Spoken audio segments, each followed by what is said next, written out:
Douglas Murray is with me this morning. Douglas, you think Fani Willis should be removed from the case? And if so, what would be the impact of that?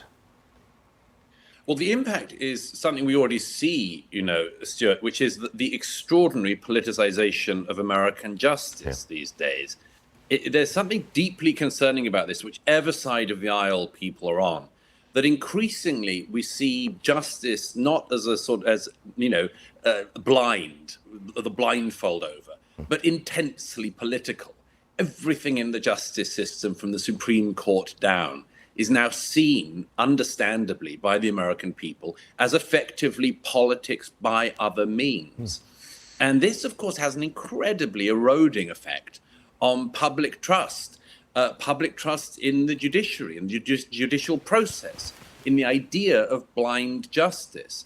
And so I think every single time one of these cases come up, and let's face it, they come up most weeks at the moment, whether it's to do with the cases against former President Trump or any others, all of them end up eroding this central idea, which is that a legal process should be effectively blind.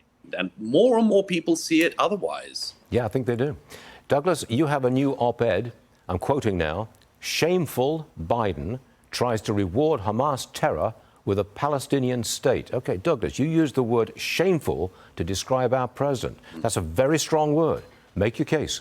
Well, I think it is shameful. And it's not just by any means the American president. The now foreign minister of the United Kingdom, David Cameron, Lord Cameron to you and me now, he has been pushing the same thing. In fact, Cameron seems to be being used by Blinken and Biden to float the whole return of the two-state solution claim and push it on the Israeli government. As I say in the New York Post today, it's a wild misunderstanding. On October the 8th, Antony Blinken gave an interview where he said now was the time to double down on the two-state solution. Can you imagine? October the 8th.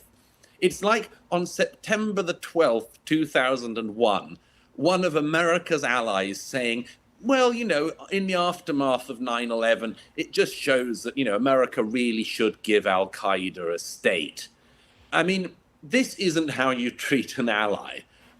Everybody in Israel, where I am at the moment, from left, center, and right, believes whether or not a two-state solution with the Palestinians being given another state, as well as the one they were given in Gaza, whether or not that is something viable in the long term, in the current moment, it's the wrong time to talk about it. Because to give the Palestinians another state at the moment would not just to be allow the creation of another failed Arab state and another terror state, it would also be read in the region as a reward for October the 7th.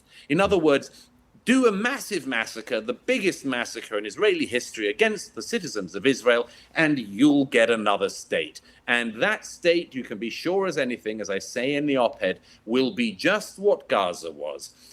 If the citizens of the West Bank got a vote tomorrow, all the polls show they would vote in Hamas in the West Bank. In other words, you have another terror state. The idea that Antony Blinken, President Biden, Lord Cameron and others are pushing this on their Israeli allies is, I think, a disgrace. And shameful, perhaps. Douglas Murray, thanks for joining us. You got it. Thanks for joining us, Douglas. Always a pleasure.